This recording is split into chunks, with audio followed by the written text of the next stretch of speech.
Suffering in relationships is completely optional. All of this, the disharmony, all of the arguments, there's a way around it. And that's what we're going to be discussing on this week's episode of Finding the One. Hey, baby. Hey. You know, we had a rough night last night. Yeah, context is we both didn't sleep all night. And I think I'm seeing 2 of everything. Yeah. Selena had a fever last night, and she's been a little bit sick. And so literally before filming, Casper walked in and we were just laying here, just trying to get some sleep. And I think this is going to be a great episode. It's going to be a great episode because I feel like this is a common thread. It came up in the life of one of my clients, but it also has been coming up in our life, you know. Let's talk about disharmony. Let's talk about arguing. Let's talk about let's really go deep into, you know, like what's underneath it all. Yeah. When I say all that, what comes up for you?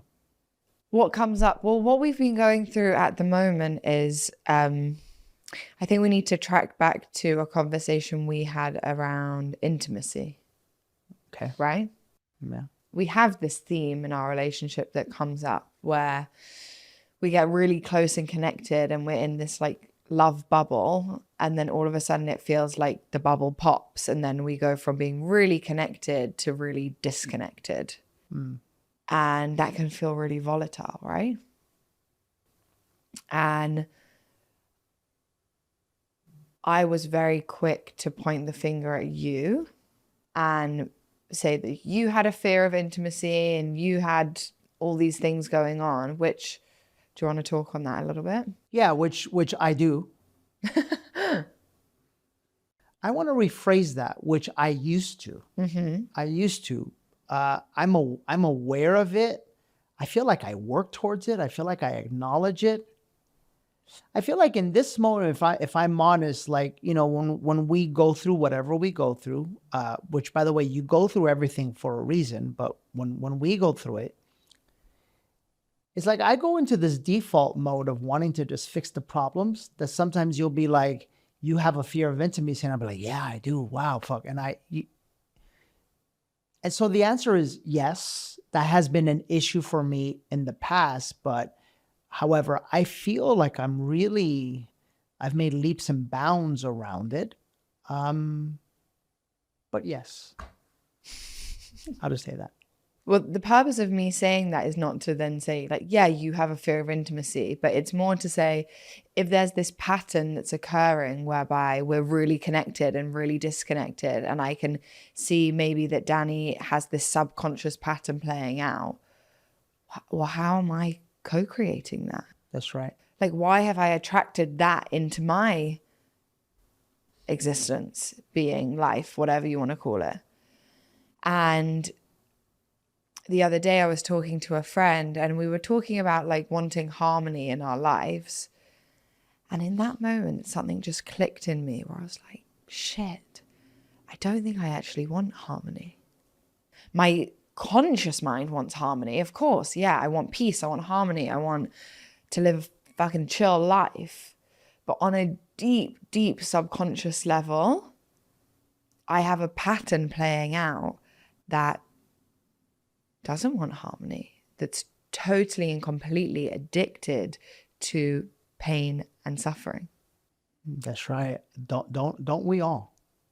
Right? Don't we all? In different ways. Finding the one is all about understanding that you are the one that is creating it all. If there is disharmony in your relationship, if you constantly are fighting and arguing, if you're constantly at a place where you're hoping that your partner is changing, if you're constantly telling your friends how your partner is the one, let me tell you right now, you're also the one. You're the one that is co-creating absolutely everything in your life. And what we call the victim energy does not want you to allow that. The victim energy does not want you to see that, because it is much easier to point the finger and blame someone else for what's happening in your life than it is for you to look within yourself and realize that you are the one that is creating or co-creating it all. And I can actually take it even one step deeper. Oh, here we go. Oh, shit. Which is another big download I had yesterday, which is that for women, we have been, let's call it oppressed, persecuted, whatever, for centuries. So our innate feelings, not our conscious feelings, but our innate subconscious feelings towards the masculine is so angry and so resentful that of course we're addicted to critiquing the masculine, the man. But it's actually a level deeper because it's not just the man, you're actually critiquing the masculine within you as well. But that's a whole nother conversation. But we're addicted to telling our men in our life that they're wrong, to criticizing them, to making them feel small, because really we've been made to feel small. We've been made to feel quiet. We've been made to feel like there's an injustice. So to right that injustice, it's like, yeah, fuck you, you're wrong. Well, let's take it a step further, baby. And I wanna like really shed some light on this. It's not just in this lifetime. Your soul has experience. By the way, I've been here as a woman and as a man. You've been here as a woman and as a man. But the feminine within you has experienced injustice for so long that all of us, our feminine is wounded. And that's if you're a man or a woman. Because I'm going to show you an example of how a man was doing this unconsciously without realizing it. But if you think about it, I can picture you in past lives being some sort of a spiritual goddess that is teaching. I mean, heck, you might have even been called a witch in past lives. And you know what they used to do to witches before? They used to burn them at the stake. I was thinking about this the other day. It's like, I have no idea if I'm walking down the street in a dark alley. Number one, I'm from the ghetto. Number two, I know how to fight. Number three, I have a strong mind. I have a strong body. There's a certain certainty around situations in life in general. Certain certainty. No, that wasn't what I was laughing What at. was you It laughing was at? this. Oh, is this the body? Yeah, yeah. That causes me to I never feel discomfort, at least not for my physical safety in any situation. And I thought about this for the first time yesterday. I thought, my God, what it must feel like to be a woman who her natural instinct is there's this other part of human being out there that could hurt me and has the power to, not just emotionally, physically. And that must carry deep for women, really, really, really deep for women. And so if you're a woman out there listening right now, I want to honor that in you and in your life's path. And obviously with the work that we do at Awaken, I know how deep and how scary that can be. But also if you're a man out there listening, I want you to just sit with that for a moment and allow your heart to receive that the way you may not process something or feel something or experience something in your life is not the same way that your wife or your partner must. And when you awaken to that, I think it can change everything, really. Because then you'll understand where that unconscious thing, where in 1 second to the next, it could take something and it could just make it something that it's not. It's a deep inner reaction. There's a lot going on there. Well, here's the kicker for women, because we've spent, not just in this lifetime, as you said, we've spent this lifetime, hundreds of lifetimes before, being oppressed, being victimized. And then we come into this lifetime and we are tasked with the task of not feeling the victim, because when we're in victimhood, we have no power. Right. So we're a population of humans that are deeply victimized, but that need to not feel in their victimhood, that then find themselves in situations where they are triggered by the masculine because of all this shit that's lurking beneath the surface, and then find it within us to actually, I'm not going to say be the bigger person, but be the empowered version of themselves to then not get triggered by that thing. I think it all boils down to awareness. Right. Like I think for a lot of you that are listening right now, you may be unaware of how you respond to things. I'm gonna share this story about this client that I'm working with, which I love this couple. I love this couple because, like, for me, some of the most beautiful moments of the work that I do is I'll meet a couple. We'll be at a weekend. They'll join a program or whatever it is, and I can see them and I read their energy. And this particular couple, you guys know who you are. I remember thinking, oh, this is gonna be fun, because they were a fucking mess, baby, a mess. Like you could feel their mind, both of them, constantly racing, not being able to sit still, looking for the next fight, and you could just feel the energy of it. Make a long story short, I had an event, and when I walked up to the guy at the end of 3 days, it was such a beautiful event. We had a beautiful ceremony, beautiful healing. And I walk up to him and I said, hey, she really loves you. Don't forget that, right? Because I'm working with both of them. In that process, imagine this, after 3 days of that, this was his response. Yeah, man, you really got to help her out. And I go, whoa, wait a minute. And then I later shared this thing in one of our classes, and I didn't name him, but he heard it and it triggered him. So he texted me, we had a conversation about it because I obviously want to help him work through it.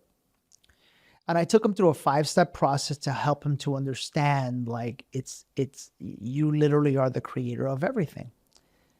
And then he would tell me some things and I would say, listen, well, when that happens, why don't you do this? And it was like, when I do that, she does. When that happens, why don't you try this?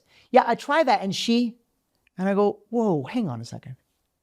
Do you realize that everything I say, you immediately point the finger and blame her for absolutely everything? And he was like, oh my God, I didn't even realize that. And we went deep, and what happened was he didn't get his needs met as a little boy in his family. And so then as a result, he's always protecting himself and like projecting that pain. He's basically fighting with his wife today, and he ain't fighting with her. He's fighting with his mom and his sister, basically. It's that wounded little boy in him.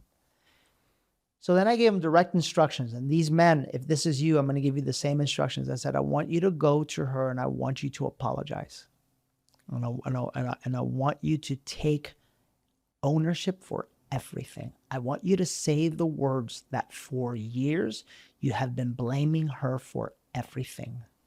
I want you to say that you are sorry. I want you to say that this is the priority of your life, to heal this part of you.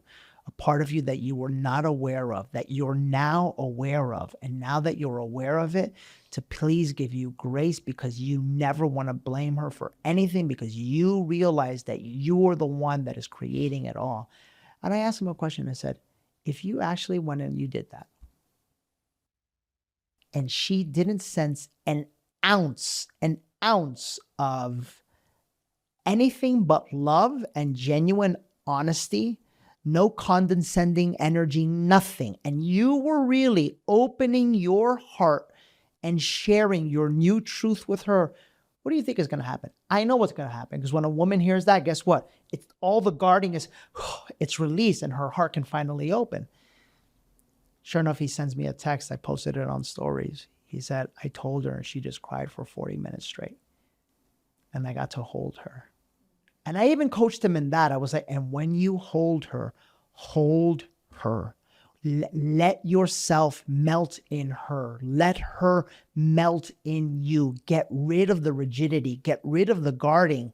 Because if you were constantly projecting that pain as a little boy onto your wife, that means that there's a part of you that is afraid of being loved. Because you were taught that love wasn't available to you. And so it was a beautiful, beautiful moment. And I bring this moment up for all of you because I think we're both going to start to challenge you in this episode to really look in and ask yourself, like, where are you unconsciously pointing the finger? Where it could be an opportunity for both of you to become aware of your patterns, heal them, and then grow even closer in intimacy with each other. For us, the moment that made me realize that I didn't want harmony and how I was contributing was that Sunday when we had it was like an argument over nothing. Like, you said you wanted to leave. I said, but can't you wait for me? And we had this like whole thing over what felt like really small and silly, right? And you said to me in that moment, you were like, yeah, I mean, you can choose to make it a big thing like that, or you can kind of just see that we miscommunicated and like everything's fine. But something in me felt so angry with you. Like, I wanted to be mad. And when I sat with that, and I sat with, even though in the moment I didn't want to see that I was choosing to make it a big deal, because in the moment it's very hard to see that. Sure. But once you're not angry anymore and you kind of zoom out and gain perspective, it's like, shit, I did make that a big deal. Why did I make that a big deal? There were so many other ways I could have responded. There were so many options, but I made it mean something. And that's when I had this realization of, shit, yes, okay, there may be this thing that in Danny's, I'm feeling this essence of a pattern that Danny is creating on this side.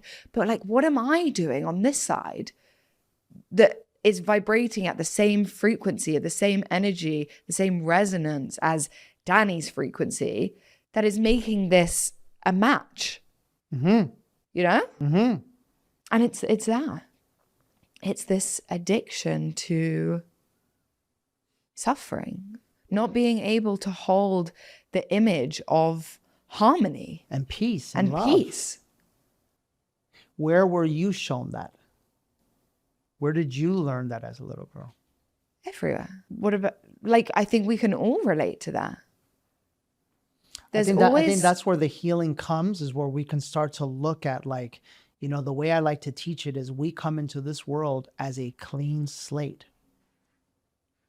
We are simply love, abundance, peace, and then our parents, our society, the world imprints into that clean slate a program. And most of the time, that program is fear-based. And so the beauty of life and the journey of life is to literally unwind. It's the process of unwinding that program that was given to you and placed on you so that you could return to the truth of who you are and return to the natural essence of who you are, which is love. And in my end, I want to take ownership for my part, because we were running a little late. I thought I was being nice by leaving a little bit early, and so that you don't have to be rushed, and allowing you to come a little bit later, right? And you wanted to come with me. Mm-hmm. And I remember, because this is the other side, guys. This is another way in which victim energy and the ego gets very, very sneaky. I remember I literally walked in and all I said was, "Okay, babe, I'm leaving." And that, because you were expecting something, that triggered a response in you. And I remember when that response was triggered, I remember I went into I didn't do anything mode. Right? Like she's fucking having a thing. I didn't do anything. Again, blaming. By the way, take a look. Right? And then when you said what you said, I was like, okay, I'll just kind of wait in the car. What did I said something so sarcastic. Well, could you give me just 1 minute of your life? And I was like, oh, we're going into British sarcasm. No, yeah, no, it's very British. Very British. If you're British, listen, because we do this thing where our sarcasm actually cuts people. Because when I said to Danny, can you not just wait 1 minute of your life? It's a mockery. Because of course he can wait 1 minute of his life. He has nowhere to go in that comment. And it's so charged and so like belittling. Because what's he meant to say? It's one of two options, because I can cut just as good. I may not be British, but I'm fucking Dominican from New York City, and I'll come back at you. Yeah, right. Okay. You can try, but yeah, that was my ego, obviously.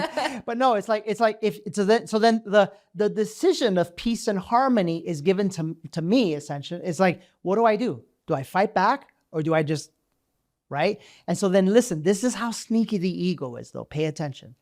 Because I chose to not fight back, that makes me the innocent one. That makes me the good one and you the bad one. Right? That means there's nothing for me to do in this situation. There's no way that I can grow in this situation, because this is you. You're crazy. You're the crazy one, right? And so then I looked at it, and again, I have this thing. I'm coaching all of our people through this. We're going to be sharing this at the Relationship Intensive. I'm coaching everybody through this, where it is supreme personal responsibility for everything. And here's what that looks like. It looks like you taking ownership of everything that happens in your relationship. Everything. If there's an argument, you created it. If something's going wrong, you created it. If someone is treating you a certain way, you created it. And people who are deep in lower frequencies like shame and guilt, they hate hearing that. They'll call it victim blaming, victim shaming. I'm not doing that. I'm actually talking about myself right now. This is me speaking to me. And the reason why I speak to myself in this way, and the reason why I have decided for my relationship and my life to take ownership of every situation that happens, is because I have one of two choices. Either A, I'm going to be a victim to you, to your moods, to how you are, to what you do or don't do to me to make me happy. Or B, I'm going to realize that I'm co-creating all of it. And when I do that, I have power. I have the power to change. I have the power to influence. And as a result, I have the power to help both of us heal. Because when one of us has the courage to step into the energy of ownership and says the words, here's what I did to contribute to this, and I'm sorry, guess what the other person gets to do? The exact same thing. And that's where relationships can be the most powerful medicine on planet Earth. But you got to let go of the victim story, and you got to let go of the blame, and you got to let go of pointing the finger for that to ever happen. So here's what I did. I said, no, you dick. You're doing it again. Because now I'm on a mission. Like I'm trying to catch every way in which my mind and my program has tried to make you wrong. Which, by the way, I did this with my ex. I made her wrong about everything. She was the crazy one. She was right? And that's, I'm telling you this because a relationship won't work that way. You could break up, you go find another person. Guess what? If you haven't dealt with this, you're going to have the same exact damn issues with the other person. So it's like with you, it's like, no, this is working, right? And guess what I realized? I realized that the whole thing was about you needing me to communicate better. And I took ownership of it. And I said, I caused this. You didn't tell me that. I caused this because I didn't communicate to you. I said that. Oh. I did say that. I did not communicate to you, and that's all you wanted. And actually, I know I did that because afterwards, a day later is when you came back to me, or in the afternoon or wherever, it doesn't matter. And you said, you know what, I realized this is a hard truth. And that's when you shared with me what you shared with me. It's not exactly how it happened, but that's okay. I won't create an unharmonious situation right now. She's creating a thing right now. You know, it's so interesting though, because I caught this energy, this pattern, this part of me, and I genuinely can't remember what it was that you did, but you said something like yesterday that I felt this essence of like, I wanted to get pissed off. And then I caught it. I was like, wait, what are you doing? Like, why is that a cause to get yourself all worked up over literally nothing? Nothing. And then I started visualizing, like, what would it feel like? What would it look like? How powerful would it be to live in harmony? What does that essence feel like? Because I can tell you, it doesn't feel like what I feel now, which is how I know that something in me is contributing to this lack of harmony, right? And it's almost become like a challenge between us. That's right. It's like it's a game we're playing together. Yeah. Because what I want to add to what you said is it is radical responsibility. The nuance, however, is not necessarily how am I creating this? How am I doing this? Because in that sense, although you're right, the nuance is we can also have this tendency to almost bypass ourselves and our own feelings, because it's not just like, I'm creating this. When you're in relationship with someone, you're in a process of co-creation. Sure. So you may be feeling the essence of your other partner's pattern. That doesn't mean that that doesn't exist. It just means that there's something in you vibrating at a frequency that pattern is also vibrating at. Yeah. What I'm discussing is responsibility. Because you are not responsible for how the other person reacts. No. Or how aware the other person is. You are only responsible for yourself. And this is where, like, I get on social media, we get so many messages and comments, but what if I'm with someone that is, you know, that doesn't want to heal and that doesn't, and you're responsible for it. Well, wait a minute. Because why are you with someone that is causing you to ask the fucking question? What happens if I'm with that's on you. Mm-hmm. That's on you. That's the victim in you. That's the story in you that life is meant to be a struggle. So that you're, why? Can you tell me why? Can someone tell me why? I'll tell you why. Because you're creating it. Mm-hmm. From the unhealed part of you.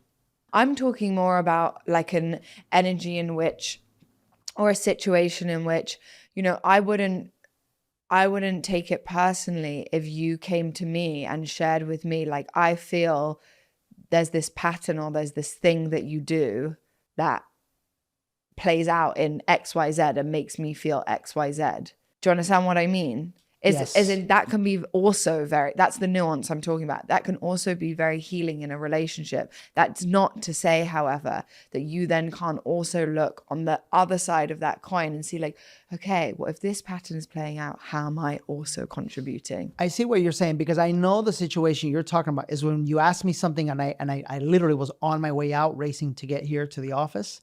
And you were like, I just wanted my partner to, like, be compassionate for a moment. No, I'm actually not talking about that. Oh, well, I'll talk about that. When I was like, baby, I'm just on my way out. Like, this is not that. Our thing right now is like, this is not a thing.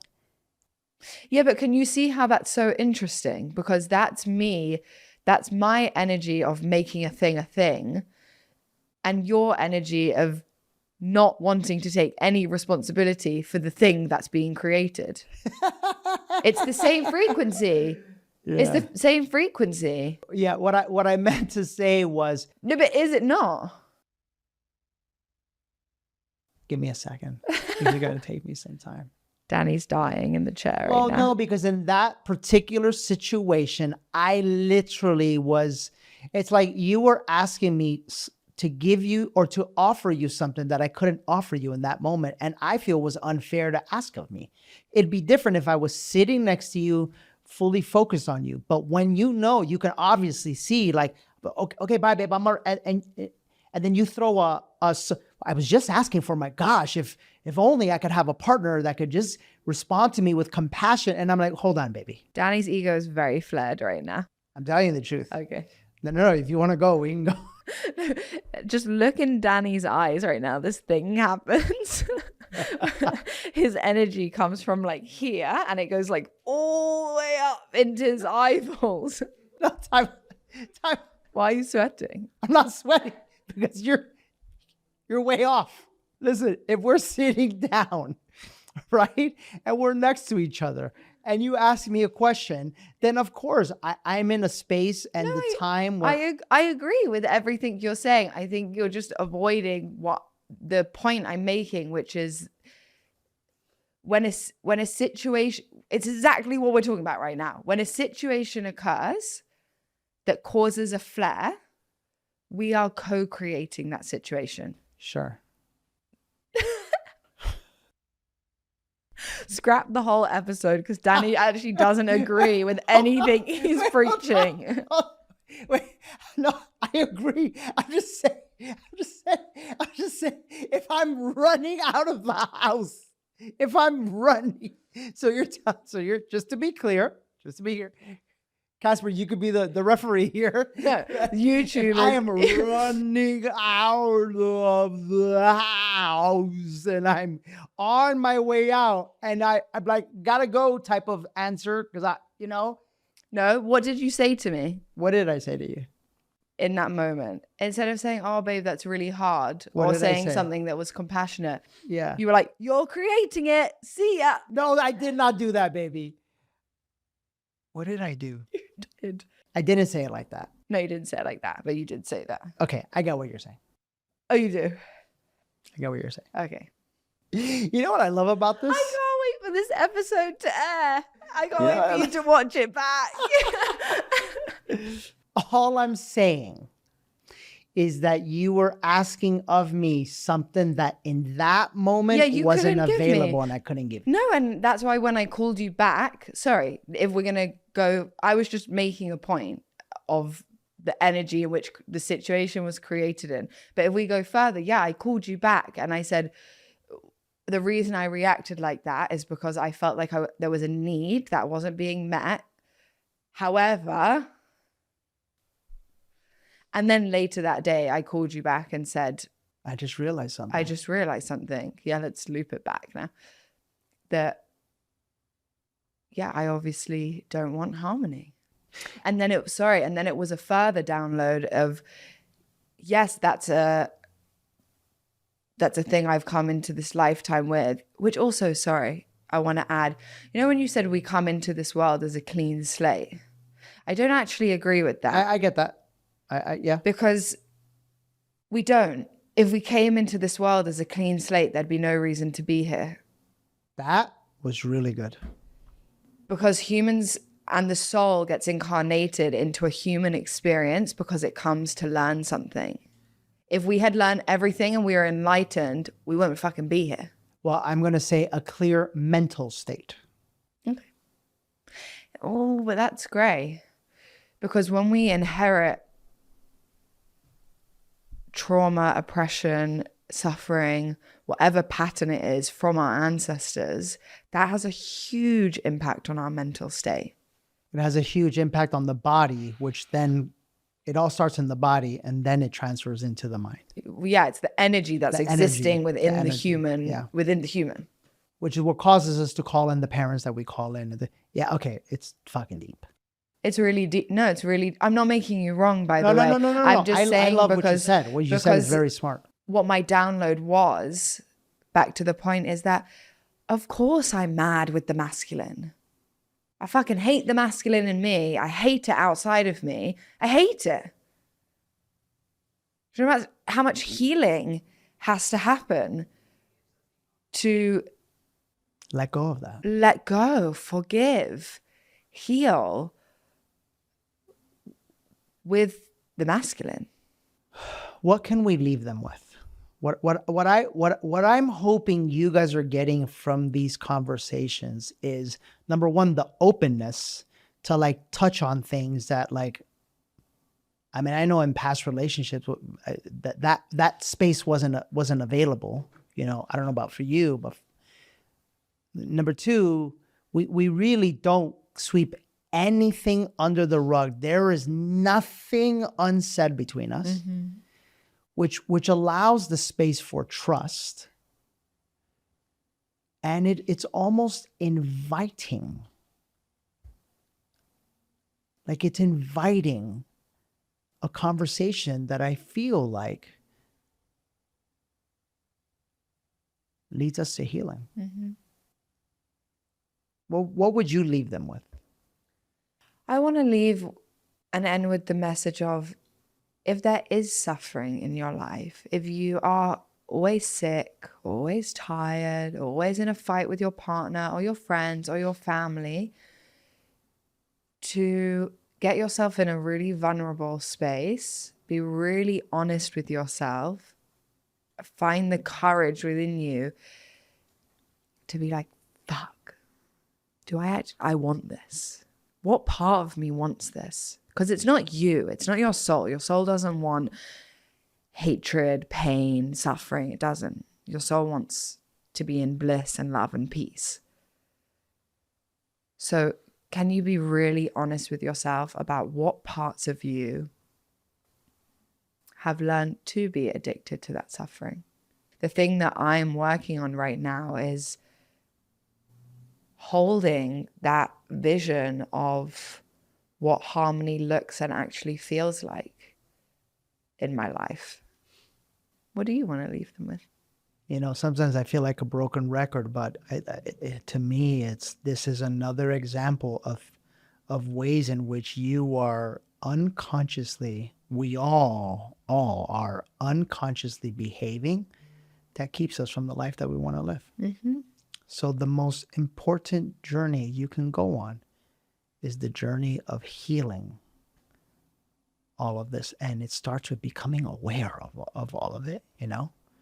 Yeah. So our biggest advice, I feel like, would be, and it's something we're both in right now, is journal, meditate, do yoga, read the books, go to a workshop, go to an event, go to Awaken, do the breath work, be courageous, do the healing, take the plant medicine, join the community, whatever it is that feels like your calling right now and that's going to help you on your own path of healing.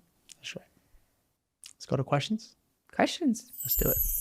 Are you ready? I'm ready. Okay. My husband is emotionally connected to another person, and he is saying he wants me and her. Is this right? Is this right for you? I think is the question. There is no right or wrong based off of anything outside of you. There's no right or wrong based off of societal or religious beliefs. So eliminate all of that. The only thing you have to answer for yourself is, how does this feel within me? We just had a conversation about a throuple.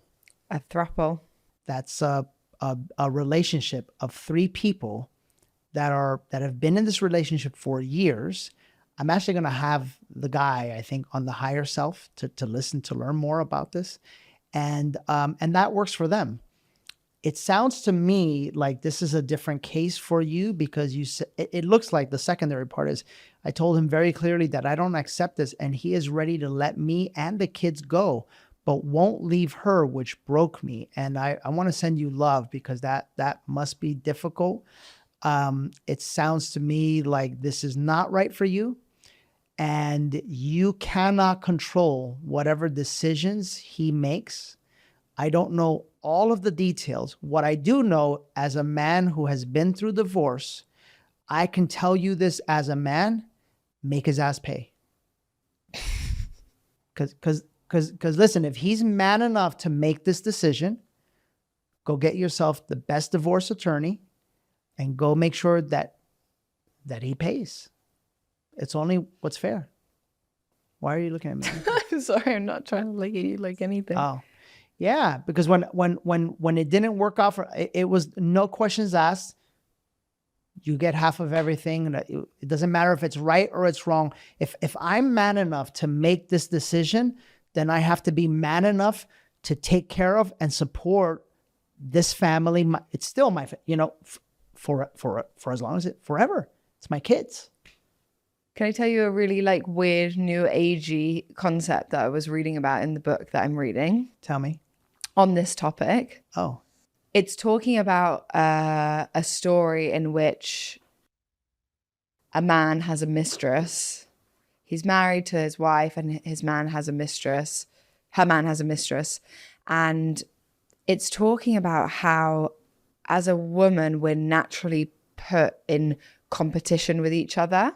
And competition actually leads to a lack of power because now I'm pitted against said other woman, right? which is a thing for women. It's a constant. It's a thing. collective. It's a collective pain, it's a right? wound. Yeah. Which you may not want to hear this, but you may have attracted that to help you heal this wound. But that's another story. So in this story, instead of the woman, the wife, being in competition, she says, you can have him, but you have to have me as well. And it was like this gesture of almost like flirtation, because when you're in the energy of flirtation, pleasure, eroticism, you're in your power. And you have no idea what being in your power would do for this situation, by the way. Well, it's really interesting to play with that in your mind. And I'm not saying, fuck me. I'm not saying that's an easy thing to do, because I do not know how I would react in a situation whereby if you found another woman, and like, I am not judging. Absolutely. Because I do not know how I would react. But I just found it really interesting to almost like play with this mental concept of like, no, I'm not going to be pitted against you. I'm actually going to come for you. Yeah, you love him, but love me too.